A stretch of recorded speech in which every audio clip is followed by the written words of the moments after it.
SI भर्ती 2021 को रद्द करने की मांग को लेकर 19 दिन से लगातार अनिश्चितकालीन धरना जारी है। आज शहीद स्मारक पर सद्बुद्धि यज्ञ किया गया, जिसमें आरपीएससी भंग करने की मांग सबसे प्रमुखता से इन्होंने रखी और हनुमान बेनीवाल के नेतृत्व में लगातार ये आंदोलन चल रहा है और आज महायज्ञ किया गया सरकार की सद्बुद्धि के लिए। मेरे साथ है विकास विदुड़ी। जी सर, पिछले 19 दिनों से इस 46 डिग्री के तापमान में आग उगलती गर्मी में हम यहाँ बैठकर सरकार से गुहार लगा रहे हैं कि हमारी न्याय की बात को सुनी जाए। जो आप ही के मंत्रियों ने कही, जो आपके एडवोकेट जनरल ने कही, आपकी जांच एजेंसी ने कही, उसी बात को हम लोग दोहरा रहे हैं कि सब इंस्पेक्टर भर्ती परीक्षा को रद्द किया जाए। लेकिन सरकार बार बार कोर्ट में हवाले देती है कि हमें समय चाहिए, हम मीटिंग करेंगे, एक बड़ा फैसला ले लेंगे। और कमेटी के जो कोऑर्डिनेटर है, संयोजक जोगाराम पटेल जी कहते हैं कि एक हफ्ते में गुड न्यूज मिलेगी, हम ऐतिहासिक फैसला लेंगे। लेकिन उस ऐतिहासिक फैसले की अभी अच्छी घड़ियां आई नहीं। बार बार मीटिंग होती है, सरकार ने पहले 2 महीने का समय लिया, पुनः 10 दिन का समय लिया और अभी अंतिम समय 15 मई को सरकार ने वापस 10 दिन का समय मांगा। 4 हफ्ते का समय मांगा था, लेकिन हाईकोर्ट ने 10 दिन का समय दिया। आगामी सुनवाई 26 मई को। लेकिन उससे पहले सरकार की 20 मई को यानी कल एक कैबिनेट सब कमेटी की मीटिंग होने वाली है। उस मीटिंग के लिए हमने आज सद्बुद्धि यज्ञ किया है कि सरकार बार बार मीटिंग तो करती है लेकिन कोई बड़ा फैसला नहीं ले पाती है। तो जब मुख्यमंत्री के कैबिनेट के 6 सदस्यों ने कह दिया, यानी कैबिनेट का फैसला यानी सरकार का फैसला, लेकिन मुख्यमंत्री उस पर अपनी मोहर नहीं लगा पा रहे अभी तक। कहीं ना कहीं उनका दिल इस बात के लिए गवाह नहीं दे रहा, क्योंकि अपने चहेते मंत्रियों और ब्यूरोक्रेसी को बचाना चाहते हैं। तो आज हमने उसी बात को लेकर ये शहीद स्मारक के पावन पवित्र प्रांगण से हमने सद्बुद्धि यज्ञ किया है कि कहीं ना कहीं ईश्वर भजनलाल जी को सद्बुद्धि दे, सरकार को सद्बुद्धि दे। और जो सरकार के डिसीजन थे, सरकार ने जो बड़े बड़े मैनिफेस्टो में वादे किए थे, युवाओं के हितों के लिए जो वादे किए थे, आरपीएस भंग करने को लेकर, एसआई भर्ती रद्द करने को लेकर, उन अपने वादों पर सरकार खरे उतरे। क्योंकि आज वादा खिलाफी के आरोप लग रहे हैं, इनके सारे वादे धराशायी होते हुए नजर आ रहे हैं। कहीं ना कहीं सरकार का इकबाल इन युवाओं में खत्म होता हुआ नजर आ रहा है। तो उसी बात को लेकर सद्बुद्धि के माध्यम से ईश्वर से प्रार्थना की गई और सरकार को एक मैसेज दिया गया कि इन युवाओं की, पीड़ितों की, बेरोजगारों की, और जो गांव ढाणी से आकर खून पसीने के आंसू आज बहा रहे हैं कि हमारा पेपर लीक होने की वजह से चयन नहीं हो पाया, तो उस बात को सरकार के सभी लोगों ने कह दिया है। और सुप्रीम कोर्ट से लेकर हाई कोर्ट तक सभी लोगों के डिसीजन है कि अगर गोपनीयता भंग होती है तो भर्ती परीक्षा को रद्द करना एकमात्र उचित रास्ता है।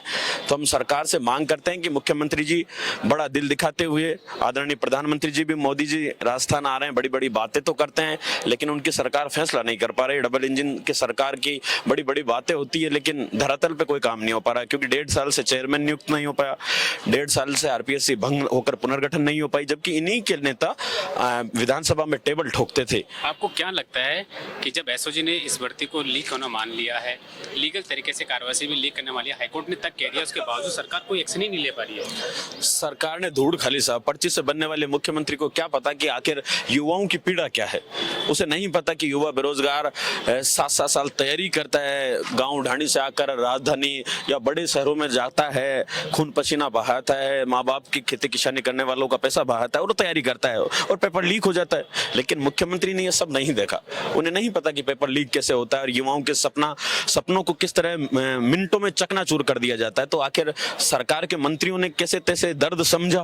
पहले सरकार ने कहा कि 5 दिन पहले पेपर लीक हुआ, फिर कहा कि 35 दिन पहले लीक हुआ है। तो अब सरकार मान तो रही है धीरे धीरे, लेकिन मुख्यमंत्री जी कहीं ना कहीं मानने को तैयार नहीं है, क्योंकि उनको भ्रमित किया जा रहा है, भ्रामक तथ्य फैलाए जा रहे हैं। तो आज उसी को लेकर हम सरकार से गुजारिश कर रहे हैं, अपील कर रहे हैं, प्रार्थना कर रहे हैं, निवेदन कर रहे हैं कि माननीय मुख्यमंत्री भजनलाल जी, जो भरतपुर की पावन धरा से आते हैं, गिरिराज महाराज के अनन्य भक्त माने जाते हैं, तो बड़ा दिल दिखाए हैं। और सरकार को ईश्वर भी देख रहा है और आज सद्बुद्धि यज्ञ के माध्यम से चेताने का भी प्रयास किया गया।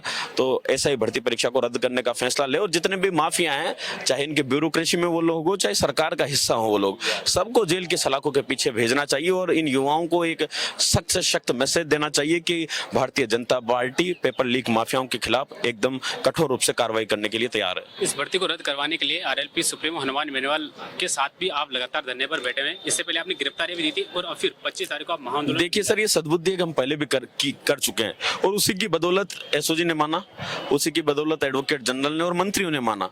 तो कहीं ना कहीं सद्बुद्धि एक का फायदा तो है और आज सबने मान लिया तो अंतिम रूप से मुख्यमंत्री को मानना है। और निश्चित रूप से मैं दावे के साथ कह सकता हूँ, भले हो सकता है हमारे इस मामले में देरी हो सकती है, लेकिन न्याय जरूर हो पाएगा, ऐसा ही भर्ती रद्द हो पाएगी।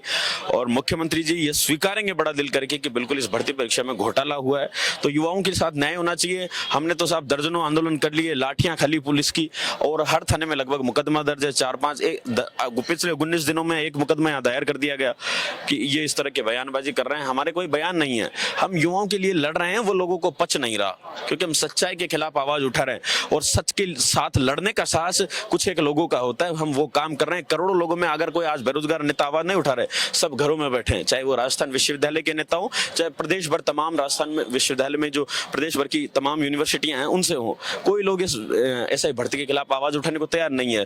विपक्ष के संगठन और विपक्ष भी आवाज उठाने को तैयार नहीं है। लेकिन हमने पिछले 3.5 साल अपनी जान जोखिम परिवार को डालकर हमने लड़ाई लड़ी और इस लड़ाई को इस जगह तक लेके आए और निश्चित रूप से हम अंजाम तक लेके जाएंगे। ऐसा ही भर्ती परीक्षा को रद्द कराएंगे। 3.5 दिन तक हमने पानी की टंकी पर चढ़कर अनशन भी किया, भूखे प्यासे रहे, सरकार का ध्यानाकर्षण करने का प्रयास किया, लेकिन सरकार समय पर चेती नहीं। अब धीरे धीरे या तो सरकार आने वाले 5-7 दिनों में कोई बड़ा फैसला लेती है, वरना 25 तारीख को राजधानी में रैली नहीं, एक बहुत बड़ा रेला होगा जिसकी गूंज दिल्ली तक जाएगी।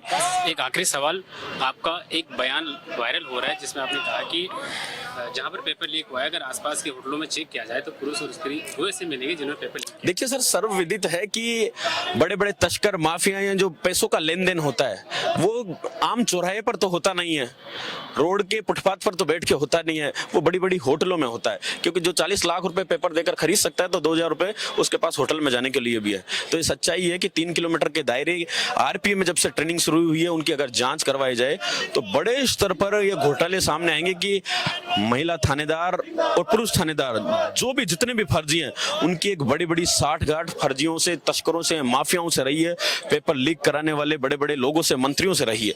तो इस पर एक बड़ा पर्दाफाश होगा, बड़ी सुगबुगाहट आरपीए से मिलेगी, एसओजी को एक तमाम बड़े तथ्य हाथ लगेंगे। तो कहीं ना कहीं अगर गहराई में जाएंगे तो सारा सच जनता के सामने आ जाएगा। चलिए देखिए, विकास विद्रोह ने साफ साफ कहा है कि 26 तारीख को कोर्ट की सुनवाई है और 25 तारीख को महाआंदोलन करने जा रहे हैं। अब इन्हें पूरी उम्मीद है कि भर्ती रद्द होने से कोई रोक नहीं सकता है क्योंकि इस भर्ती को नई जान मिल गई है। जी बताइए आप। जैसा कि हम अभी यज्ञ किया है सरकार की सद्बुद्धि के लिए, जो राजस्थान कर्मचारी बोर्ड है, रिसेंटली हालिया जो घटना हुई है कल, उससे पता लगता है कि वो भी आरपीएससी की राह पे चल पड़ी है।